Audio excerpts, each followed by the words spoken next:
That's like, I'm curious, like, did they start work? Did they have like... Good evening, everyone, and welcome to our Ward 6 City Hall Community Meeting. My name is Christine McNulty, and I'm the city's Community Engagement Specialist. Before we begin, I would like to note that there are bathrooms by the entrance here, down to the right. Pizza and refreshments can be found over here, and we have copies of tonight's slide deck at this table here up front. At this time, I'd like to invite Ward Councilor Davis up to say hello.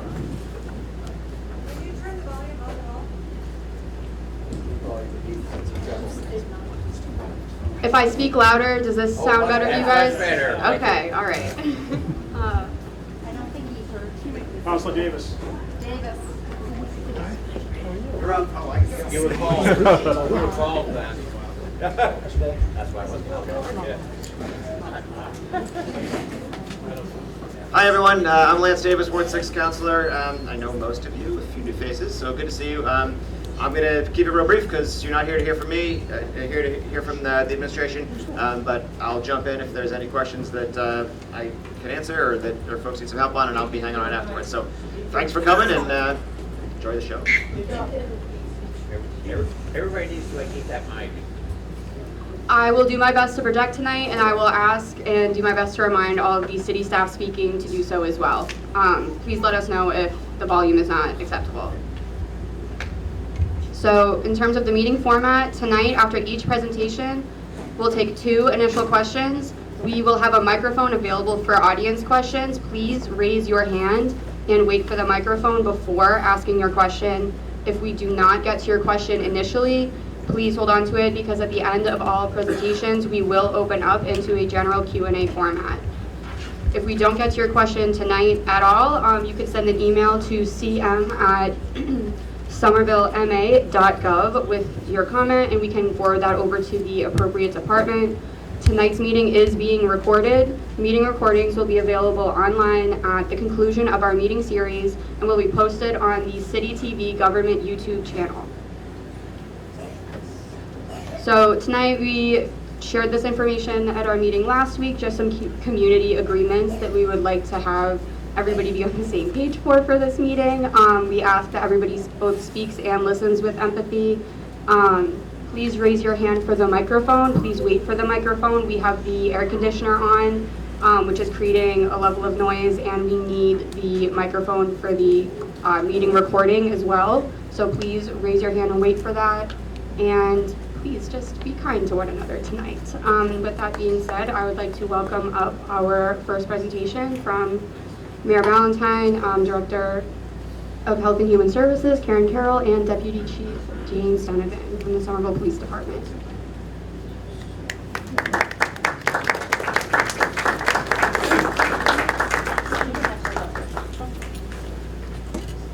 Hi, everybody. It's so nice to see you. Thank you for being here. I'm just going to ask a couple of questions, well, probably about 5 or 6, to get a sense of who's in the room. And I would ask you to raise your hand when I ask this question. If this is your first City Hall community meeting, please raise your hand. Oh, wonderful. Thank you for coming. If you have lived in Somerville less than a year, raise your hand. Okay, great for engaging. Less than 2 years, raise your hand. Less than 5.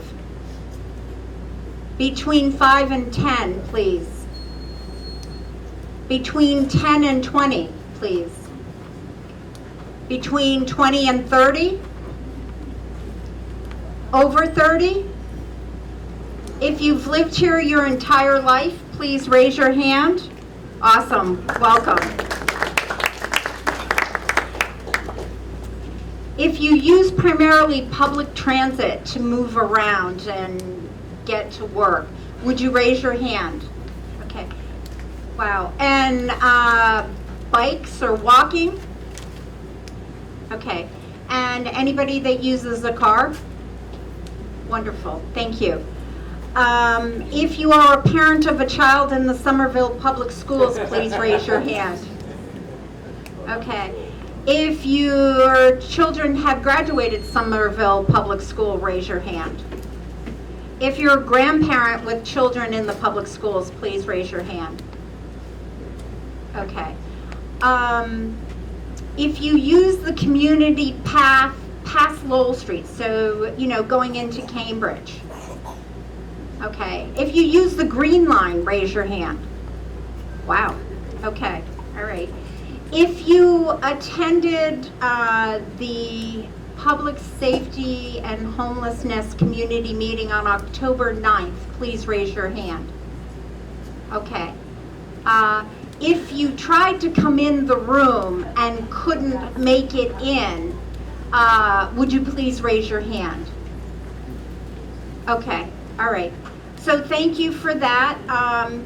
For those who were here on October 7th, we're going to repeat some of the same information because there are many here in the room that don't have that information. And I would just ask my colleagues to stand up with me. I'm going to start off with the high level, and then I think it's the deputy is next, and then our director of HHS. So Somerville has seen an increase in homelessness, as have we statewide and nationwide. I certainly believe that you should not worry about walking through the square and feel unsafe. At the same time, I don't feel that it's acceptable that people have nowhere to sleep. The goal that we try to use as a city, as we're interacting with our unhoused population, is we try to connect them first to resources, whether that's food, that's shelter, it's rehab, it's employment. And we're also trying to ensure that our neighborhoods are safe for all.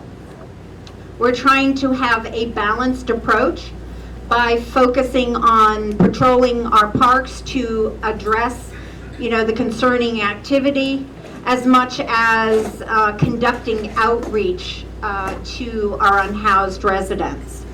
And how do we do this? We do this internally. We plan every Friday morning. There's an interdepartmental team that works to meet and then also talk about updates, whether it's trash pickup, whether it's police support, whether it's harm reduction, whether it's connecting people to health services.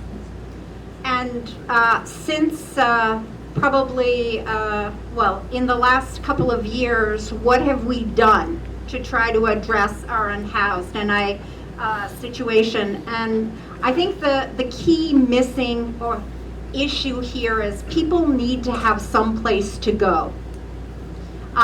Whether it's a house, whether it's a roof over their head, or whether it's someplace they can sleep, or it's someplace to be during the day. So if you keep that in mind, what we've done to try to give people places to go is, with our partners, the Somerville Homeless Coalition, we funded a daytime engagement center in the startup phase, which is on 1 Dover, I think is the address, right across from Mr. Crape. So that gives our unhoused neighbors someplace to go during the day. If you have not been down there, what is down there? There is a room, a computer room, where they can look for housing, look for employment, look for a sign up for a multitude of things. There are healthcare providers that come in, whether they're nurses or mental health clinicians. Director Carroll will talk more about that. And we've also added staff. So we hired, so where do people go? They might hang in the square. They also visit our libraries. And so we've hired, as of last week, I think it was, we have a social worker who is going to be in our libraries. We also, in our Health and Human Services Department, have hired 3 community health workers and a community health worker manager. And the community health workers, the idea is that 90% of their time are in the neighborhoods, in the community, connecting residents to services. Whether they work with our library staff or the social worker, or they work with the homeless coalition, or they are out and about in the city. We are also in the midst of hiring 6 police officers. There is a nationwide staffing shortage on police officers. We have tried to sort of use every tool possible. Usually you pick from the civil service list, but we also asked, we did a reach probably starting in the spring for lateral moves. So someone can, who if they're interested in a different police department, they can move laterally into the Somerville Police Department. At the same time, we're working through the civil service list. And we're trying to come up with sustainable pathways to, have an impact, and trying to give people a place to go, trying to have the resources and the staffing on hand. Some of the success stories that we've had since we've implemented, this approach, and also working with our Somerville Homeless Coalition in East Somerville. There was a group that was living under 93 overpass or underpass. Some had been in that area for 20 years. And we managed to, through the Homeless Coalition, managed to house 4 of them. I told you about the Daytime Engagement Center. We're trying to do a tailored approach, neighborhood by neighborhood. And then since August, or as of now, there's no one sleeping overnight in Seven Hills Park. We are working to connect our residents with housing, and we've grown our resources. So I just want to be, sum this all up, is what's happening in Massachusetts is there's a declared state of emergency because our emergency shelters are filled. There's been an increase, whether it's in Boston, whether it's in Lowell, many other communities are feeling the same issue. And I live up the hill. I walk through the square almost every day at multiple different times of the day. So I could be here as early as 6:30 in the morning or as late as 10:30 at night, because I also wanted to have a good sense of what you all are experiencing. And then just sort of as a summation, when we had this community meeting on the 9th, I just want to sum up some of the themes that were brought up, so just sharing back. I heard, or we all heard, that people are concerned about drug use. They're concerned that there's not, they respect the police and they want more police present. The biggest thing that we heard is people feel unsafe walking through the park. They want more resources, they support more resources.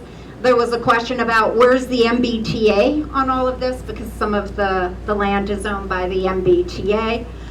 There was support for overdose prevention centers that were expressed here. There was talk about drug use. There was talk about, what else can we do to create more housing. There was also, I thought eloquently expressed as that someone said, I'm struggling to find compassion and not be afraid at the same time. Like, I want to be compassionate, but at the same time, I'm a bit fearful. Somebody said, or there was an expression that policies aren't necessarily actions. Some people also expressed that they want to make sure that there's community input. There was other expression, people expressing they want site programming at the in the square, whether that's movies or they were talking about Summerfest, but also in the colder months, what can be done, yoga, theater. There was also, we got feedback for people who couldn't make it in the room that there was, that there is frequently, not every day, but frequently there's also some activity going on behind the West Library. There was concern about trash and needle pickups. Some people expressed the opinion that we just want them cleared out.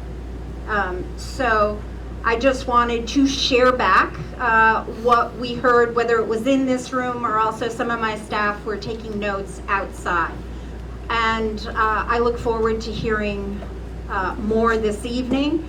I will just say one last thing is that our Chief of Police, Chief Benford, is going to be organizing a working group. He is going to be reaching out to many of the people who were, or the constituency groups that had reached out when he was here on the 9th.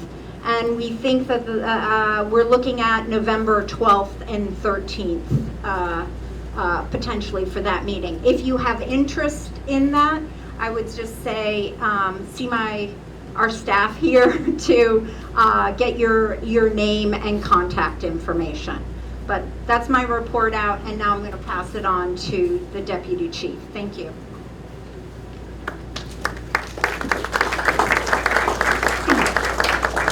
Good evening, everyone. Can everyone hear me? Yes.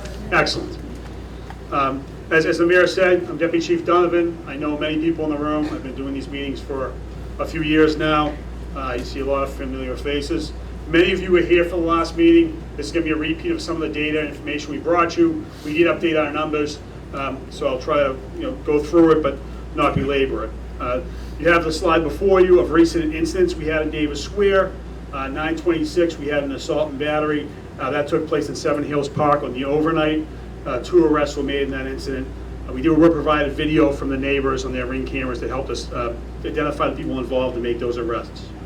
On 9/29, around 4 a.m., we did have a death in Statue Park. An individual died on one of our park benches.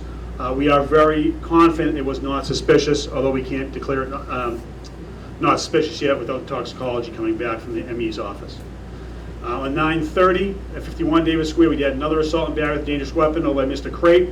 Again, we made an arrest in that incident. As you'll see, since our last meeting, there was another incident in Seven Hills Park with an individual carrying a dangerous weapon, and an arrest was made in that as well, assisted by the cameras we have in the area. Since the inception of our patrols in the Seven Hills Statue Park area, we've made 16 arrests. 4 of those were these violent crime arrests on 9/26, 9/30, and 10/10. 5 of them were narcotics-related arrests, related to narcotics investigations. 5 were outstanding warrants, and there were 2 other arrests for other offenses. Just to kind of recapture what we did, back on August 22nd, in partnership with the mayor, we instituted a 24-hour directed patrol in the area of Davis Square. What is a directed patrol? Directed patrol is just that. Officers either drive through, get out of their cars, whatever time allows, but they have presence in the square and a certified in a certain target area. Apologize.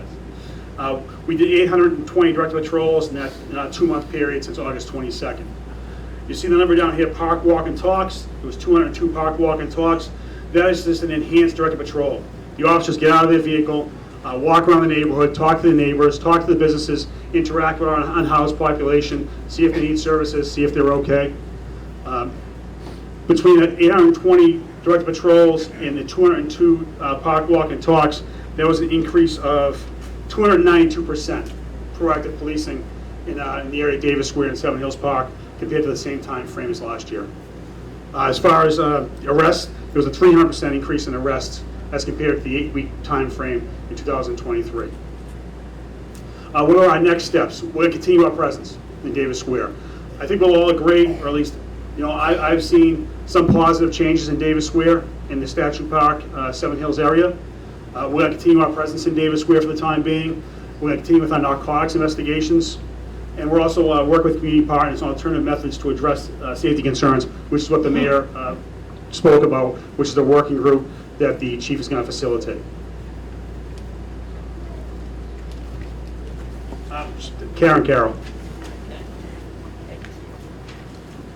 Lower this a bit. Hi, everyone. I'm Karen Carroll, Director of Health and Human Services. Thank you for having me tonight. I'm going to go through a few things quickly that our division is working on, and I'll be around if there's questions, and you can email us as well. So in general, we use a data-driven approach, so we're collecting information and analyzing it from a number of departments in the city. The mayor made mention of a weekly huddle in which we also collect information real-time from what people are seeing, including our outreach partners at Somerville Homeless Coalition, Fenway. We have a number of agencies that work with us. We have community health workers, as the mayor mentioned, who are collecting data on an ongoing basis around the needs of folks they're meeting with in the community. They're keeping track of.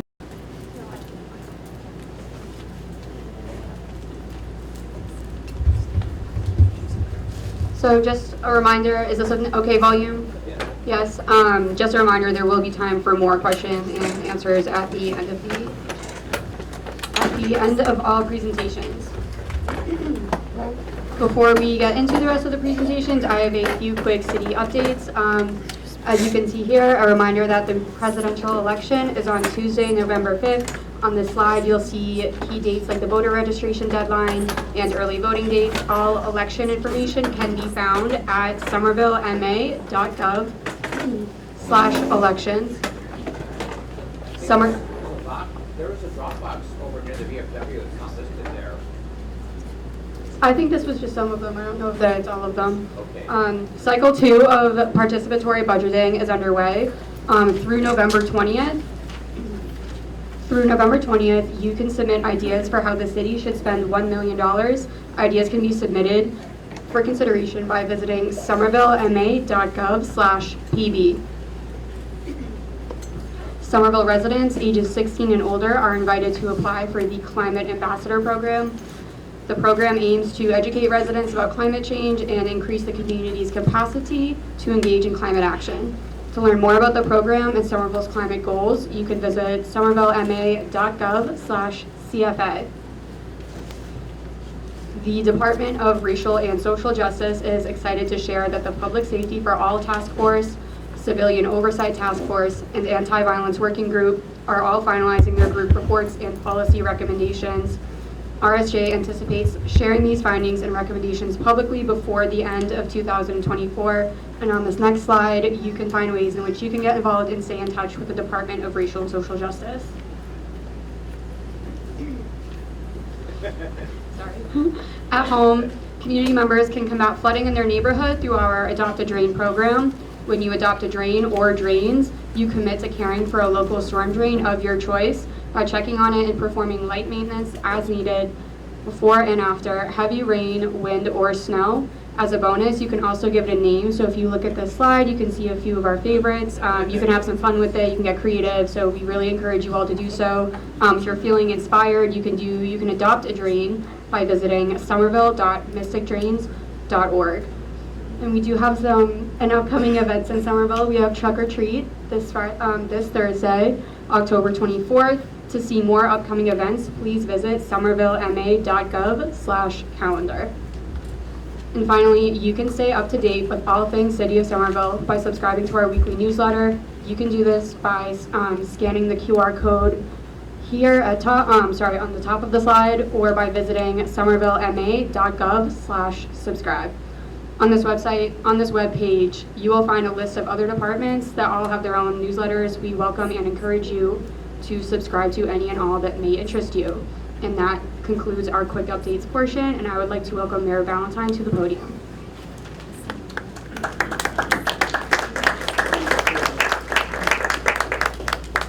Thank you, everyone. I'd like to take a moment and actually introduce the staff that are here today.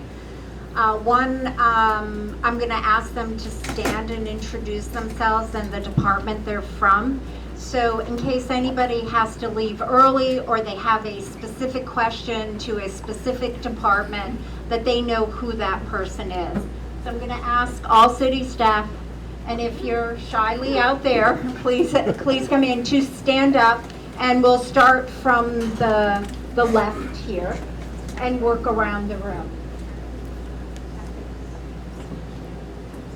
Just first name and Department, Tom Cantwell. department. Put the microphone up. Tom Cantwell, Building Department. Tom Galagani, OSBCD. Nikki Spencer, Mayor's Office. Charlie Breen, Fire Department. Mike Poloni, OSBCD Housing Division.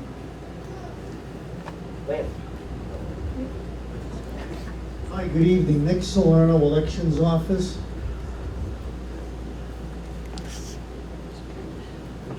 Roberta Cameron, Community Preservation Act Manager. Kelly O'Loughlin, Economic Development.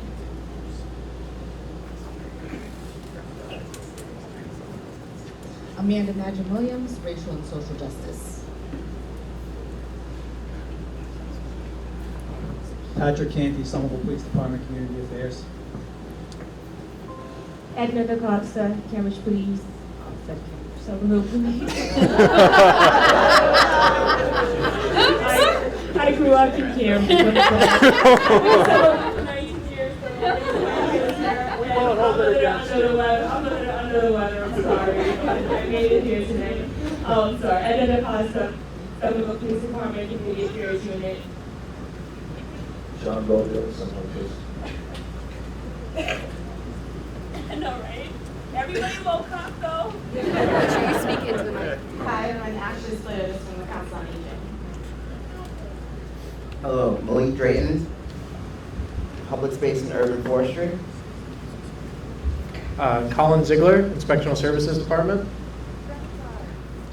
After you. Hi, I'm Kelly. I'm from the Water and Sewer Department. Hi, everyone.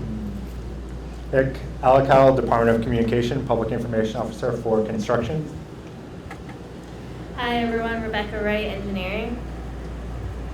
Everyone, thanks for coming. Kevin Roach, Engineering Department, Deputy Director, Engineering Services. Good evening, Ward 6, Ed Harvey, Constituent Services, 311. Jim Dunn, Somerville Police. Karen Carroll, Health and Human Services. Hi, everybody. Brad Rawson, Motor Lake Division. Hello all, I am Sarah Lewis. I'm with Planning, Preservation, and Zoning. Hi everyone, Victoria Communication from Victoria McGregor Communications. Awesome, thank you, staff.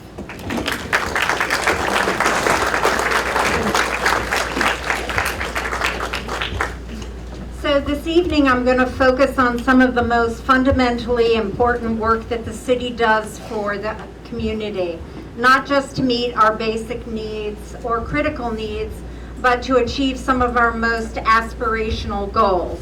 And that's investing in, updating, and maintaining our infrastructure. Infrastructure is all of the facilities. I had to get used to that word, facilities, and everything, the built stuff above ground, the physical systems that serve our community. At the city level, that means everything from roads, buildings, sidewalks, to utilities like water and sewer, to our public parks, playgrounds, and to smaller items like our manhole covers and street lights. But despite how vitally important infrastructure is, our nation as a whole has been neglecting it. And since the nation started measuring the condition of the city's infrastructure dating back to 1998, they gave the nation as a whole a D or a D plus every year until last year, I believe it went to a C minus. So for the first time, and honestly, Somerville is no different. And that's why I made it a priority to accelerate that work. It's not that the previous administration was willingly underfunding this need in Somerville, though. No, rather infrastructure is extremely costly and it's time consuming. So our community has had to find new ways to move forward. And we've done this in a number of ways. We've planned ahead to build up revenue streams, so we have to be able to pay for it, and completed years of visioning and planning. We've been smart to bring in community-driven development that creates new tax revenue to fund our needs, and we've also improved our bond rating. For the first time ever last year, the city of Somerville was awarded AAA bond rating, and that's huge for our city, and thank you. And of course, as you all know, because you hear the word interest rates all the time, that saves us money because it lowers our interest rates on borrowing. So to be clear, we do have to borrow for larger projects. One example is the Somerville High School, which cost us about $280 million, or the cost of construction is $280 million. We also had to staff up. For example, 7 years ago, our Office of Infrastructure and Asset Management that deals with all of this construction were 8 people. Now they're 35. And to our community's credit, via these measures, we've been able to begin, changing the course.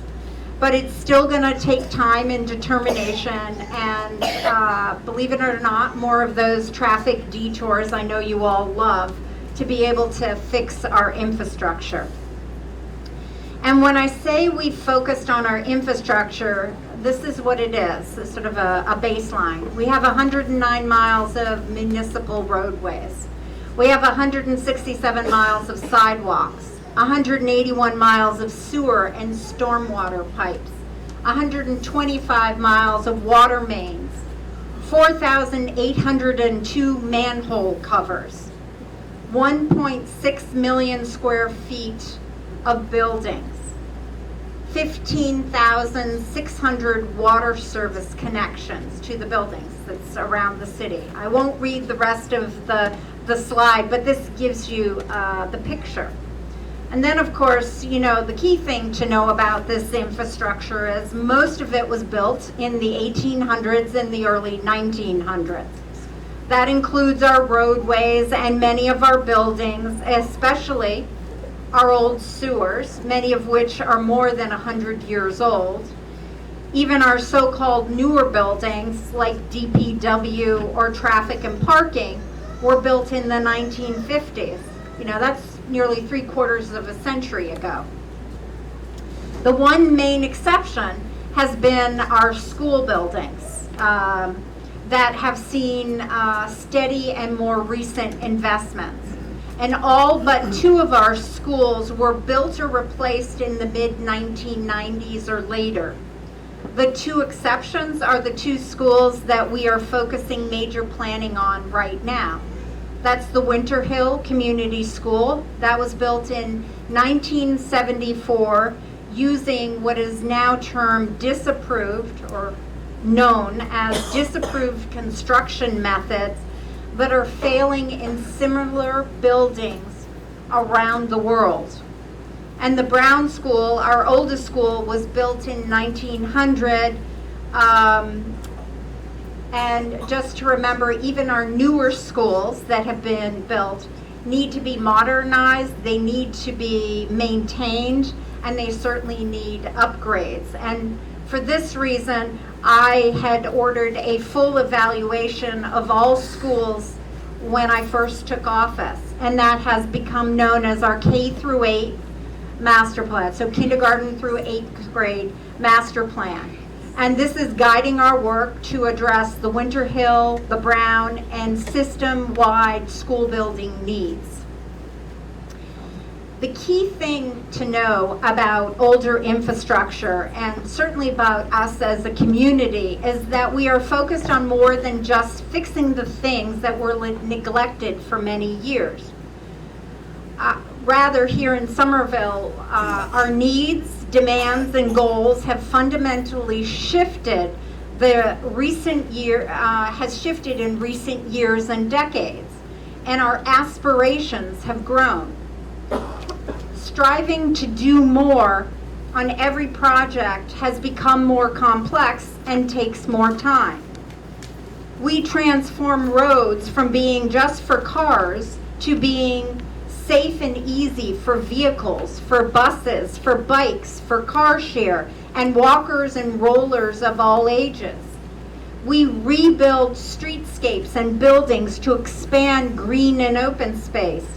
We don't just replace failed water mains, we build to reduce flooding and sewer backups into our homes and businesses. We build schools to meet modern curriculum needs like lab space, modern vocational training, or appropriate classrooms for our neurodiverse students. And we are advancing our climate action goals by also greening up our projects with energy efficiency, fossil fuel reductions, and more. In short, we find ourselves facing the challenge of updating the 20th and 19th century infrastructure to meet our 21st century goals. Somerville's always up for the challenge of taking on these tough goals, so we are pushing really hard to meet not only our infrastructure goals, but also our infrastructure needs.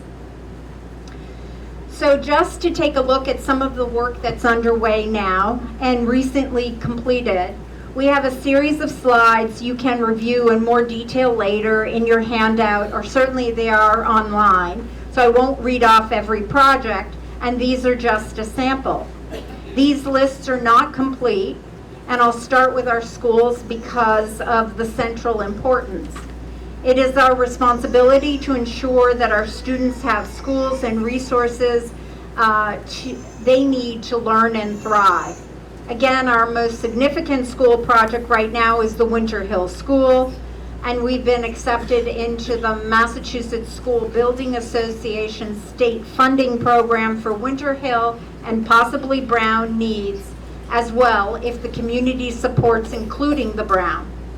Everyone interested is invited to participate in the community process around that, which started up a couple of weeks ago. You can, if you don't know where to find it, you can certainly Google it to get more information on our website, or ask our staff before you leave tonight. Just to note, we need state support to both afford this and to ensure that we have room left for other needs. So money left to be able to work on our roads and our public spaces. And we are also continually working on school upgrades, both inside and out, be that playgrounds or new heating and cooling systems. We are also continually assessing pavement conditions and repaving our roadways to restore them after the harsh winters. We know how awful it is for you to drive your cars over a pothole and that it throws out your suspension in your car. So in addition to pothole filling, our paving program targets streets in most need of repair. The map here, also online, is interactive. It shows what we've recently paved and what's coming up. Purple are the streets that are under contract right now and will be completed next year. Blue is planned for the next coming 5 years. We also wanted everyone of every ability to be able to navigate our sidewalks. So in addition to spot sidewalk repairs, we work systematically as well to upgrade full sidewalks for accessibility and safety. When we can, we roll sidewalk projects into street projects, which by doing so gives us the cost savings. We just completed phase 1 of repaving Highland Avenue. I know it seems like it took forever. That's partly due to the pandemic also. It's also because we upgraded our sewers and other underground utilities before putting down the interim paving. Soon we'll start the design process for full redesign with the community priorities at the forefront. We've got more projects underway for Elm and Beacon, Broadway, Western Pearl Street, Washington Street, and more. And we also recently completed projects on Eastern Pearl, Powder House Boulevard, Holland Street, and more. In our most recent Public Safety for All survey, the number one public safety concern raised over and over again, this is every ward, it's consistent, the number one is traffic safety. We heard you, and that's why we've greatly increased the pace of traffic calming installations as part of our infrastructure work. We're installing safety features like raised crosswalks, speed bumps, and traffic circles at a significantly higher rate than pre-pandemic years. Between 2017 and 19, there was an average of 7 features per year. In the last 2 years, it's been an average of 56 features per year. And I've made it a priority to make sure we accelerate this work. Why? Because lives depend on it, are at stake, and also because you've raised the concern and because I share your concern.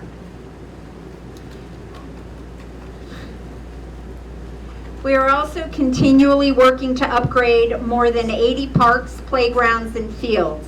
Projects can be as large as the construction of the Rivas Field, which is next to the high school, and as small as the recent expansion of Glen Park Community Garden. We're also doing leading edge work to develop privately owned public spaces known as POPs, P-O-P-S. When new development comes in, we require large projects to provide new outdoor spaces that we can all use, and the city also helps to design. And finally, we don't just build above ground when we construct green spaces. We add water retention features under every park where possible to reduce flooding, and it works. When I was a city councilor, I used to regularly hear, it was really hard to hear, either through phone calls or emails from people who lived in residents in the Union Square area, whose homes and businesses were flooded. After the water retention tanks were installed, and that's 1.2 million gallons of water that the tank can hold, in Lincoln Park, most of those calls have stopped. Our city buildings also need attention. Our firefighters deserve quality facilities. Our residents need fire stations that best serve our neighborhoods. We are currently building the city's first new fire station in nearly 100 years over in Assembly Square. Next month, we start another important, or I shouldn't say next month, we've already started it. It's the City Hall roof. We're going to get a new slate roof, and the clock tower will be repaired.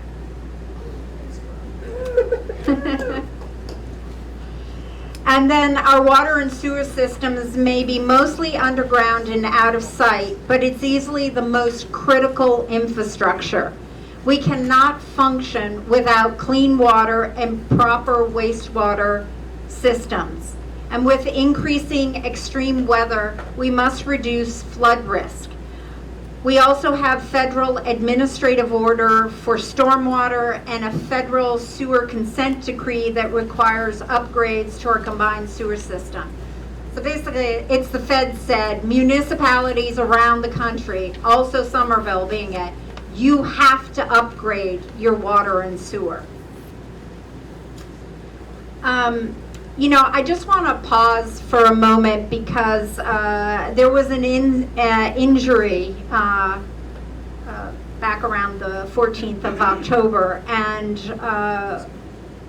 we have to respect medical privacy, but I do want to share the city's concerns for workers.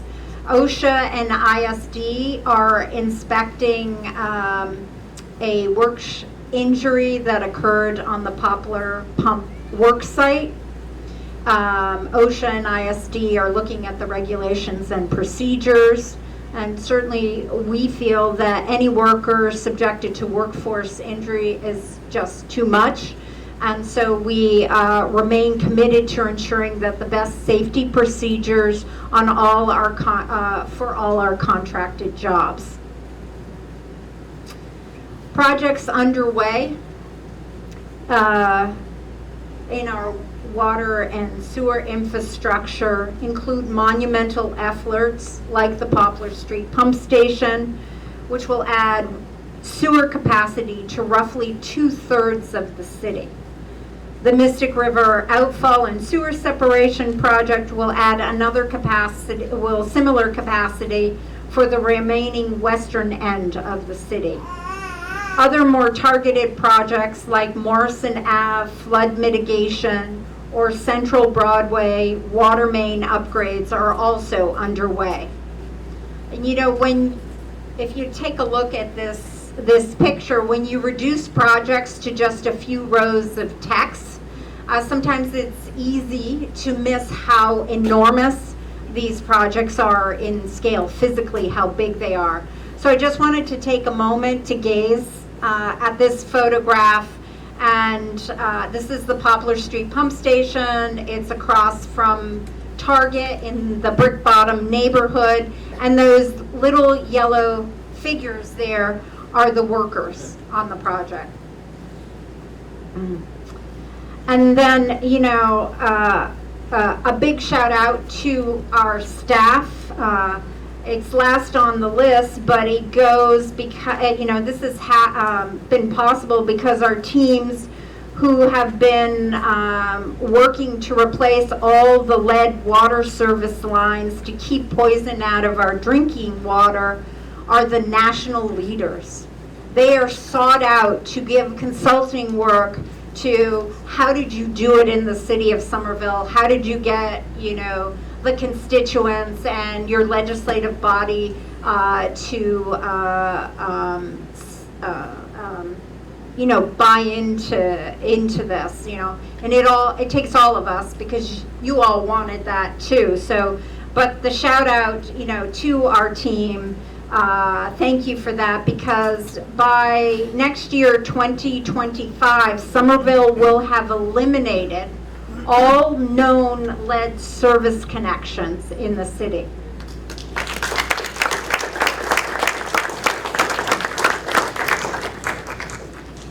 I do also want to share that all of this work takes time. It involves many steps. This chart is simplified, but the typical project requires assessment, capital and fiscal planning to be sure we can pay for the design, then for the project itself, community input, state-regulated processes for procuring, contractors and supplies, scheduling, management, construction, with constant communication and impact reduction from constant communication and, you know, trying to deliver on impact reductions for our residents. And once done, we have to maintain what we build. That's why we measure most project schedules in years, not months. And just as one example is we started planning for the Somerville High School in 2012.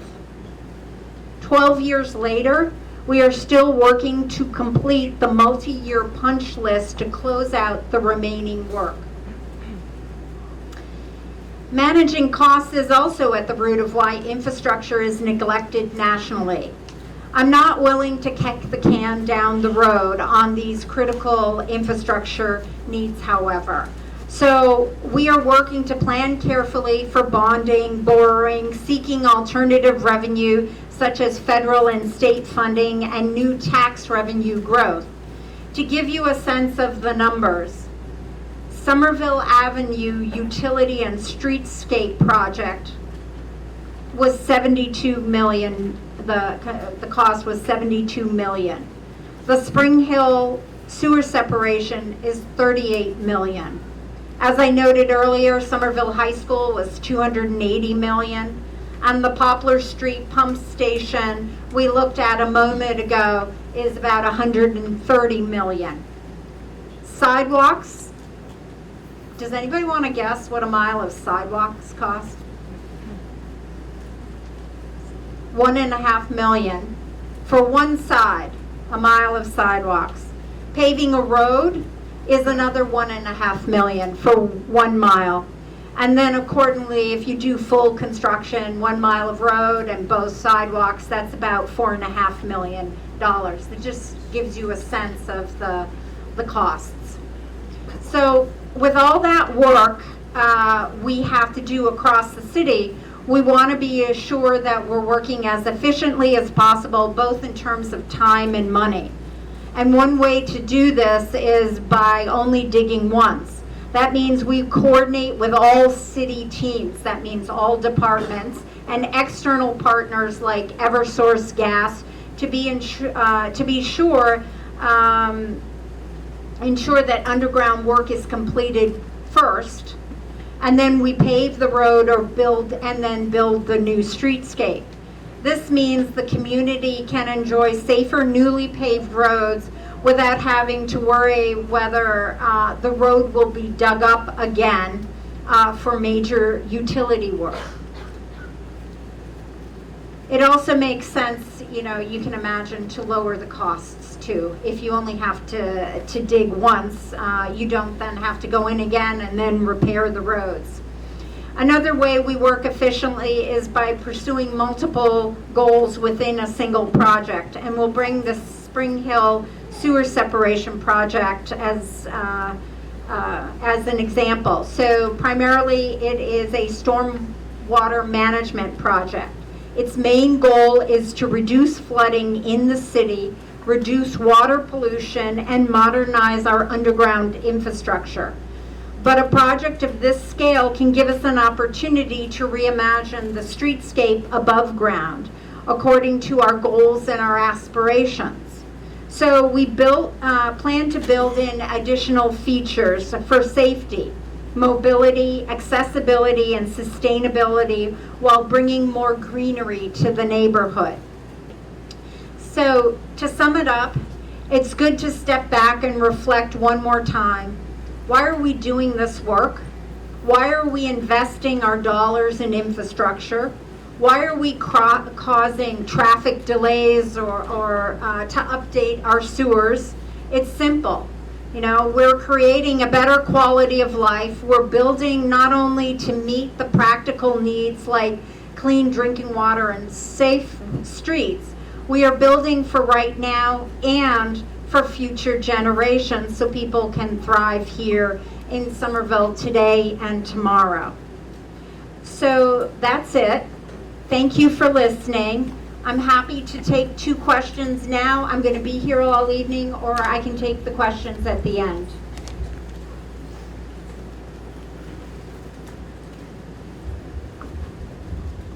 Hi, you mentioned the greening of our infrastructure, and I was just wondering, I know when we built the high school, we covered the high school with a bunch of solar panels, and I was wondering if you could confirm that those solar panels have never been hooked up in the 3 years since the high school's been built, and if you can give us, if it's not yet hooked up, if you can give us a date when you can commit that they would be hooked up and generating electricity, because right now taxpayer things are not doing that as far as I know. So I don't have the exact information on it. Can we please get your contact information? We'll answer back to you tomorrow. There's nobody from OSE here? Okay, thank you. Can you hear me? Yes.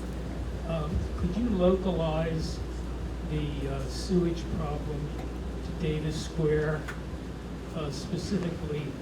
Do you have a sense, or did anyone on the staff have a sense of when the city will be digging up Davis Square and how this relates to the commercial plan for the square?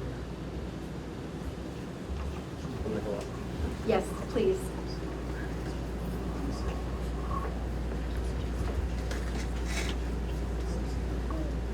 I'll reintroduce myself quick while I adjust the mic for a very tall guy.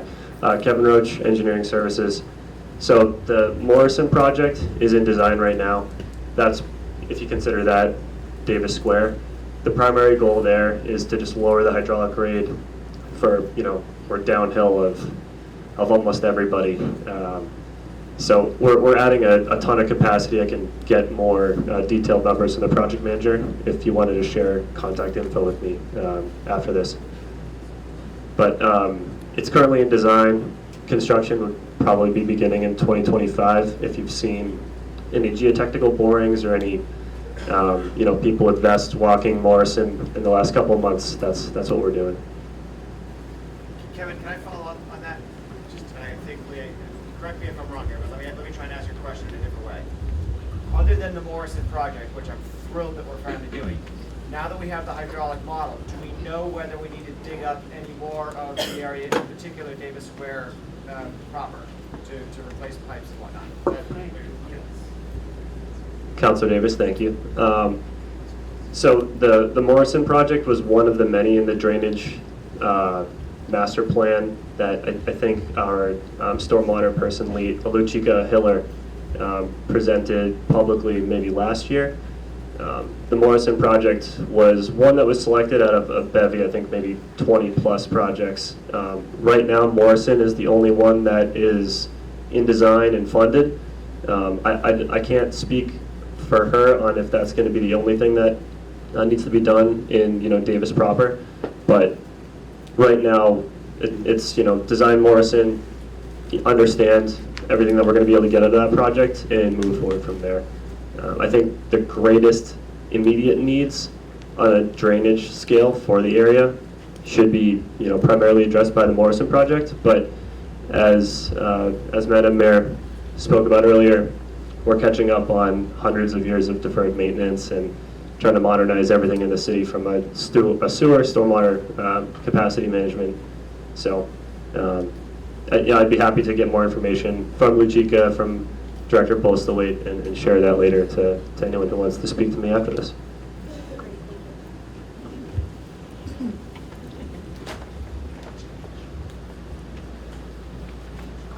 Thank you so much. I just want to remind everyone there will be time for a general Q&A at the end of all presentations, so please hold on to your questions if we didn't get to them now. And I would like to turn it over to Deputy Chief Donovan. Raise the microphone again for the unusually tall people. If you get the next slide. So as you can see from the crime stats, citywide crime has increased 10% over a 1 year period. For Ward 6, unfortunately, we have seen a 23% increase of crime over 1 year. We are coming out of COVID. Our COVID years were very, very low, obviously. So we are seeing an increase in crime across the city. Due to more people being out, more people responding to police, more people reporting incidents to the police department. We are seeing, as well as every city and town is seeing, an increase coming out of the COVID years as far as crime rates go. Keep in mind that a 23% increase may seem like a lot, but when your numerator denominator, when the denominator is so low, any increase significantly increases that number. So what that increase represents is, I believe, 36 more crimes reported in a calendar year. So it's not a giant number necessarily per se, but like I said, when your base number is so low, any increase would show significance. What do we do when we see something like that? Because that is concerning to us. We do deploy our cars based on this. We take that information, we work with our crime analysts, and we give it out to the area cars, and we deploy our cars based on that patterns. Hotspots, repeat incidents, and feedback from the community. I always say we don't operate in a silo. We don't operate with the crystal ball. We need the community's input. We need the community's partnership. So when you do see those crimes in your neighborhood, if you come out and your car has been broken into but nothing was taken, many people, I don't report it. How do we know? So even if nothing was taken, even if incidents like that, please call us, because that's where we direct our resources. As far as community awareness, we just put this up on our website. It allows the citizens, as part of our transparency, it allows the citizens to go into our crime data and look for themselves as to where the crimes are occurring, what crimes are occurring, and what kind of crimes are occurring. I will say there is, I believe, a 2-month lag period because we can't, for privacy's sake and investigatory reasons, we can't put immediate crime data on the slides or in the database. So there is a two-month lag in that information. But this does provide all our crime reports, calls for service, traffic citations, and motor vehicle crashes. So it can show you in the city where most of the crashes are happening. It can show you where most of the crimes happening based on what kinds of crimes they are. As far as increased community awareness, out of our Ward 4 community meeting last fall, we got a lot of feedback from the community in Ward 4. They had a major incident in Ward 4 in 2023, and their response was we didn't know information quick enough. We took that to heart, and we do actively now participate in the community alerts, and that's how you sign up, somerville.gov/alerts. And you can get alerts that we provide. As you can see, there's some examples of missing person, update on recent gunfire, I believe that was the Ward 4 incident, and a fatal shooting in Dartmouth Street back in July of this year. What else is the police department doing? We have our community affairs unit here tonight. Sergeant Goviel's in the back there, the handsome young man. Officer DeCosta, who's going to Cambridge apparently, and Officer Canty is back there as well. We did have National Night Out. It was the first time we had coming out of COVID. In the past, that was run by different departments in the city. This year, the police took the bull by the horns, and we partnered with our recreation department, and we had National Night Out. What is that? Again, annual community building campaign that promotes police and community partnerships and neighborhood camaraderie. And as you can see, the handsome young man, that would be me. I was in the dunk tank. I don't know if the slide up there, but we'll find that out later on tomorrow. We again had a very popular junior police academy this year. That's 5th grade through 8th grade, working with the police for a week in the recreation department. They learned things like water safety, CPR, got a tour of the police department, went to a Red Sox game, and my favorite was they had a drone come out and show them at a drone display. And again, community meetings as well. Some of our contact information, we're on social media, we are on Facebook, Twitter, and Instagram, as well as our website, which is recently updated. This was my slide I asked to be put in just for these meetings. As the mayor said, we are struggling to recruit. Right now we have, we're doing backgrounds, we're doing interviews this week. We're looking to hire at least 6 new officers for the Somerville Police Department, but that is difficult for us. Once we have those officers, it takes almost a full year to get them on the street. We have to do the interviews, their backgrounds, you have a 24-week police academy, and then you have an 8 to 10-week training within the police department itself. So just to get those officers hired today, we won't see them until this time next year. And there is, like every department in the country, it's very, very hard hiring for law enforcement now. It's a competitive job market. We're really trying to get people, but we really like Somerville people. So if anyone out there knows someone that's looking for a career in law enforcement, have them contact me. I'll put them in touch with the person within our department. We can walk them through the process. But we really like to have more Somerville residents involved in our police department. I'll take 2 questions.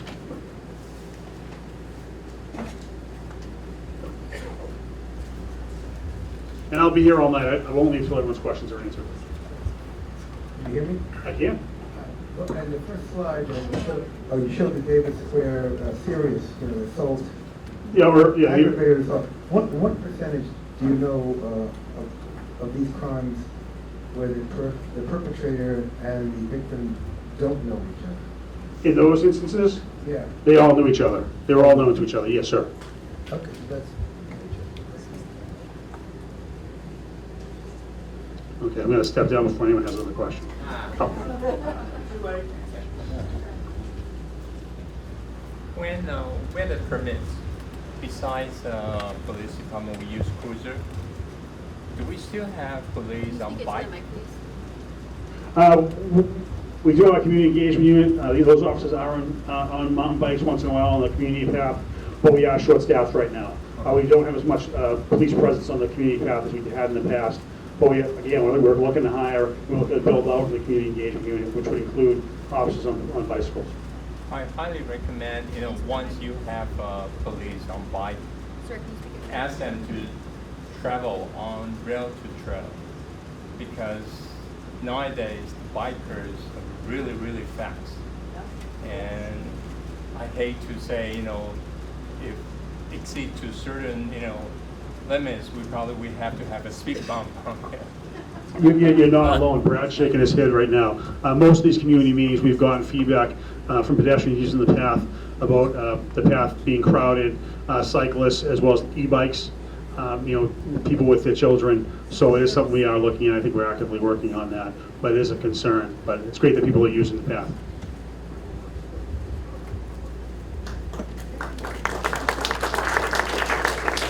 Next up, we're going to hear from Roberta Cameron, who is our Community Preservation Act manager.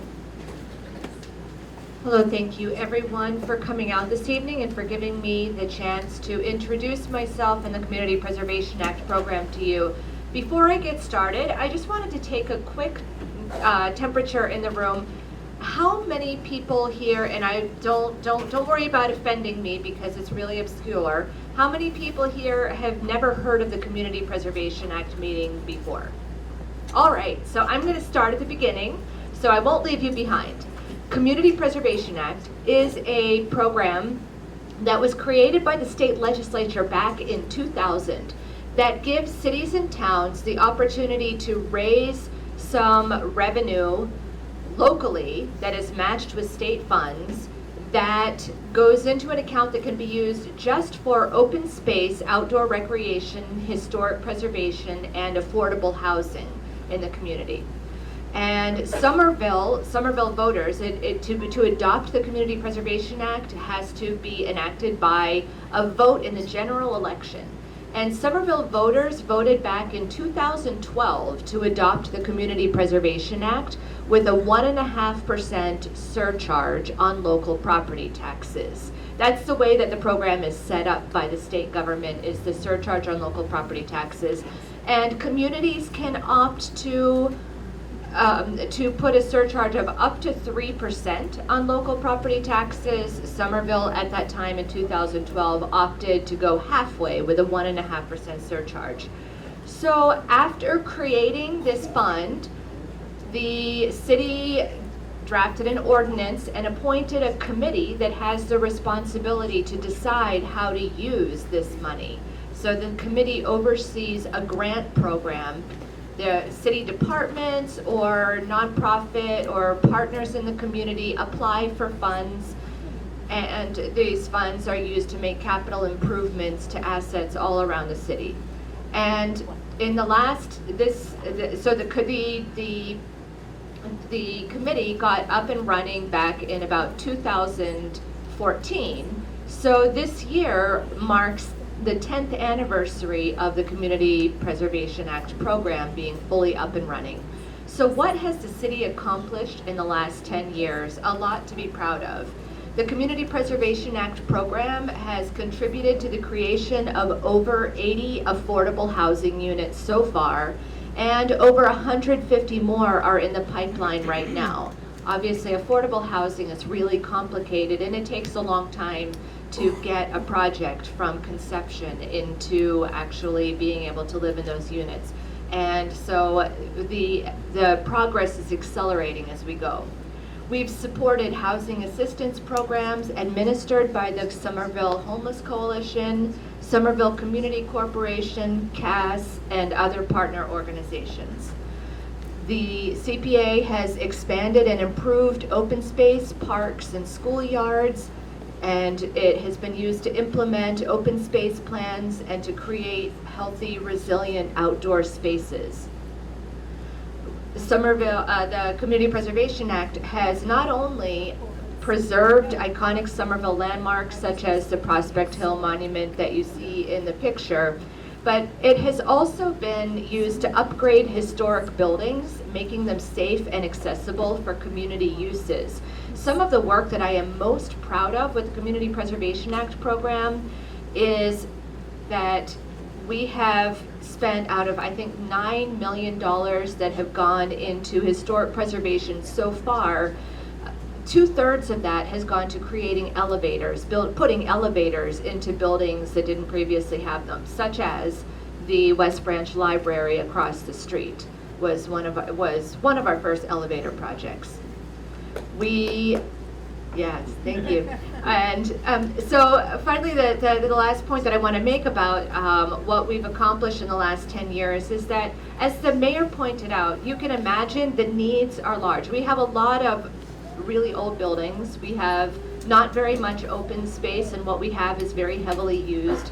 So the needs are great, and the affordable housing needs are just, beyond comprehension. And as the mayor pointed out earlier, the cost of everything is a lot more than the CPA program generates about $3 million a year. So that doesn't go very far compared to the cost. But CPA has been really important for leveraging funds from other sources. When the city puts its own skin in the game, puts a little bit of money down, it helps to unlock money from other sources, from the state government, federal government, from private foundations, and so forth. So $24 million in local revenue since 2014 has generated $7 million in state matching funds and over $300 million in funds from other sources. So there's a lot that we can celebrate, but I'm also here this evening to make sure that you are aware that there is a question on the ballot this November, if you haven't voted already. Question 6 on the ballot asks whether to increase the property tax surcharge for the Community Preservation Act program to make that leap from 1.5% to the maximum 3%. So a yes vote on 6 would increase the property tax for the average condominium owner-occupied condominium unit by about $38 a year, and by about $93 a year for the average owner-occupied single-family home in Somerville. And a very important point is that for low and moderate income senior homeowners and for low income homeowners, low income being defined as earning up to 80% of area median income, these homeowners can apply annually to the assessor to be exempted from the Community Preservation Act surcharge. So if it's something that you can't afford, you're very likely to be able to be exempted from paying the Community Preservation Act surcharge if you apply to the assessor. So that's my presentation, and I'll take 2 questions if you have them.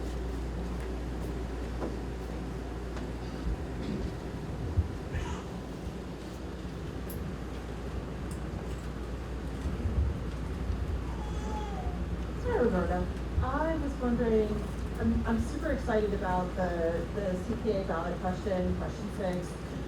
I was wondering if you could give us a sense of what this difference in your budget would make. Can we get like 3 more parks next year, 5? It's hard to quantify that exactly. So this would double the CPA budget. So $3 million would become $6 million annually. And there are a long list of projects. I'm sure my colleagues can list projects of city assets that we need. And we also fund projects on privately owned assets, such as the Elizabeth Peabody House, the Somerville Hispanic Association for Community Development are 2 of the examples of buildings that we have been able to invest the city's money to make these spaces safe and available for childcare providers and for food pantries to be able to serve their clientele. So I cannot answer exactly, but the money will be able to definitely go farther if we're able to double the budget.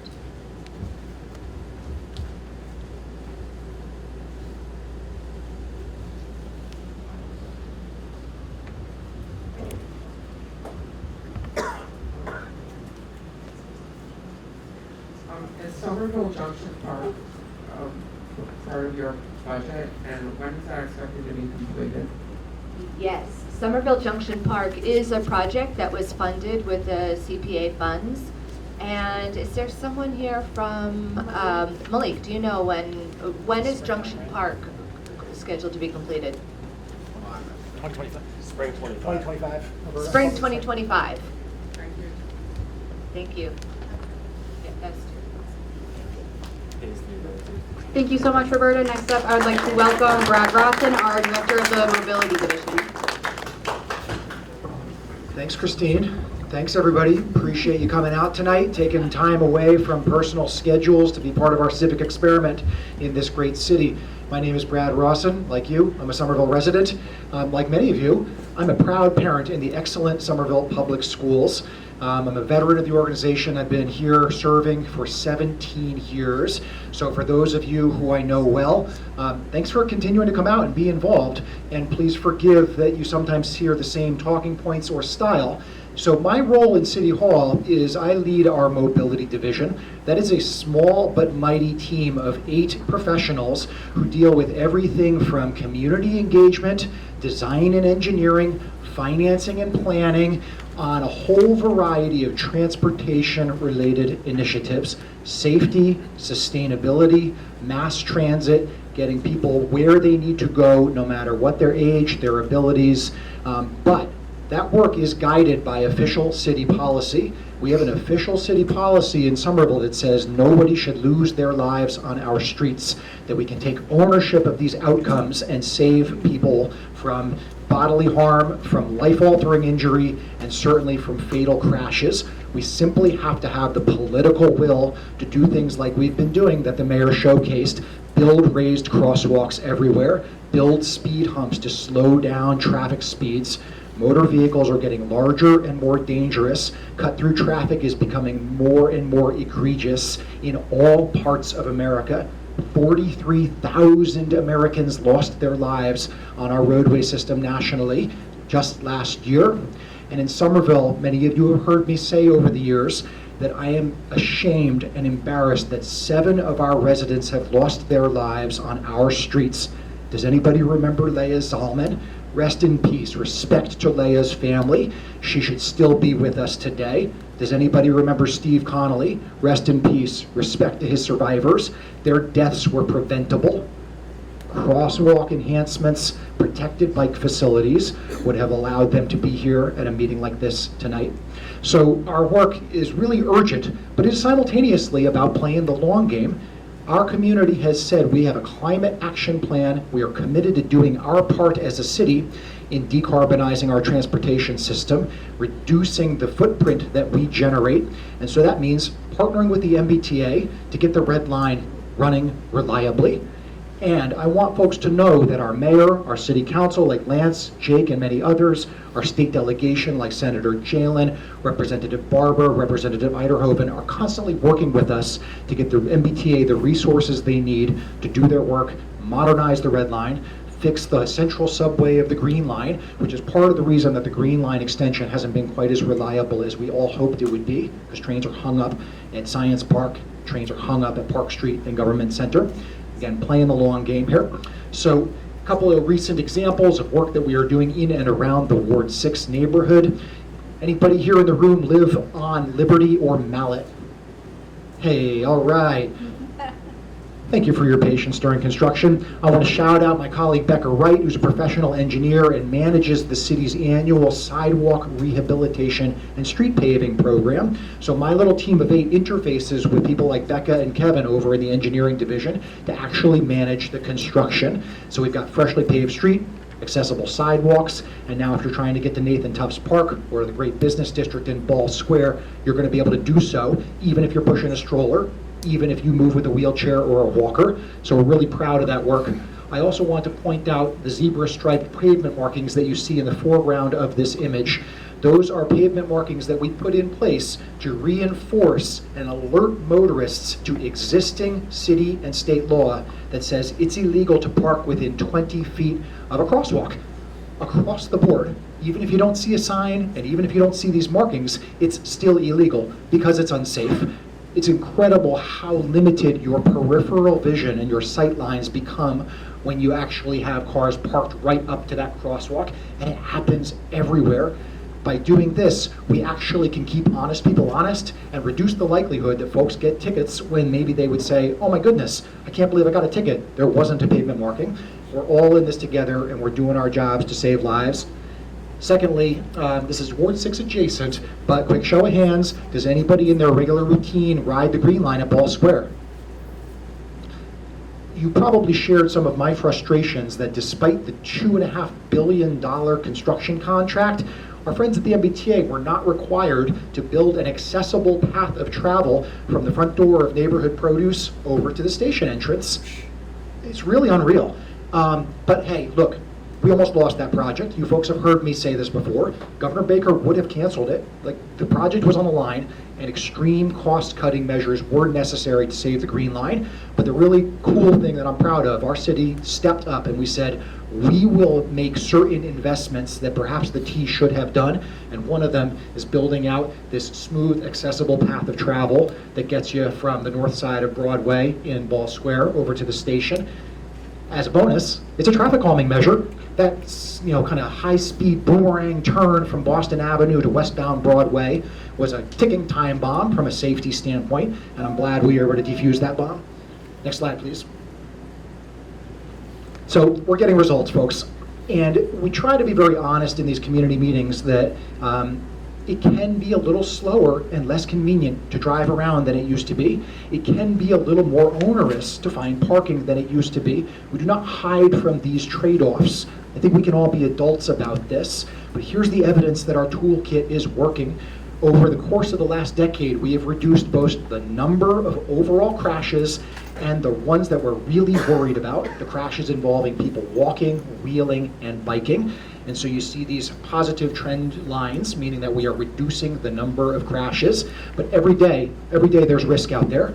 The number of 311s, of city councilor referrals we receive, of raised hands in community meetings like this, there are so many risk factors out there in our little 4 square mile city. So we've still got a lot of work to do. And I'm really proud that we're responding to what you have asked, which is we just want to feel safe and walk into the park, to the grocery store, to the church, or wherever it is that we need to go. Mayor showed this slide, so I won't dwell on it.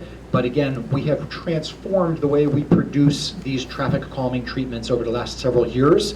We're building scale, and this is because you are asking us to do so. Next slide, please. So the last thing I want to highlight here is how to be involved with us. One of the things that we've learned is that it's one thing to actually deliver the solution, but if our residents have questions about why, when, and where, then frankly, we're not doing our jobs, right? So we have really invested in our communications infrastructure. We've hired outreach specialists. Folks, I have 2 other community meetings happening right now with staff out engaging in the community. And sometimes these types of meetings work well for folks, but we also know that they can systemically exclude other people who work 2 shift jobs, who don't speak English as a first language, who are intimidated by crowds. So one of the ways that we try to get the word out is by just knocking doors, flyering, showing up at bus stops, engaging with merchants in shops, going to arrival and dismissal at the public schools to catch parents and guardians as they kind of come through. You get the picture. Community meetings will always continue to happen, but we're trying to supplement them to have the widest reach possible. We've also really transformed our web presence. So now you can get, for the first time, you can get onto Somerville's website and find a Traffic Calming 101 resource that says, what's the difference between a speed hump and a raised crosswalk? How do we make our sighting decisions? If I'm trying to organize my neighbors, like some of you, anybody here from Lexington Ave or Irving Street? Thank you for your work. Please be patient with us. We're going to get to your streets the same way that we have with Wallace and Lowell and so many others. So here you see an interactive map that says we're forecasting 1 and 2 years into the future as we try to go through these high-risk residential streets and build more traffic calming to improve quality of life and to save lives. We have an important safety project that we just kicked off. Were any of you among the 160 people who came to our kickoff meeting for the Elm Beacon Connector 3 weeks ago? The virtual meeting? Yeah, the virtual one. Yeah, it's a good show of hands. Thanks, everybody. So we're just at the beginning of that process. Your input matters, but fast forward 1 year from now, it is our expectation that that project has been implemented. It is not a construction project. It is lines and signs and flex posts that is going to really provide better connections for everybody, but specifically for people biking on one of Somerville's bike superhighways. But last show of hands, 2 more, okay? The mayor talked about how we are building like 50 years worth of infrastructure in 5 years, and she talked about how we understand that that is disruptive. Can I get a show of hands who receives our regular construction newsletter? Okay, that's better than Ward 2 last week, Mayor. That's about like 50%. folks, the rest of you are living through one of these kind of space race moments as we try to renew our infrastructure. Please help us help you, help us communicate with you so that you understand where those detours might exist. Construction newsletter is managed by Kevin and Becca, their colleagues, Nick Alackle from our communications offices here. You guys have been working really hard to get that word out, so please do sign up. Last show of hands, does anybody receive our Mobility Division monthly newsletter? Okay, it's about the same proportion. That tends to be more of the community engagement, looking ahead to saying, how are we going to design these different streets? Knowing that there are trade-offs sometimes, one-way streets versus two-way streets, one side of parking versus two sides of parking, the rhythm of traffic calming, the different styles of curb extensions. Please do sign up for these newsletters, folks. We are your public servants. We're committed to the mission, but we need you to partner with us to get there together, okay? So with that, I'll take a couple questions, and I think we're home free for the open Q&A section. Thanks, everyone. No, one more. So excited.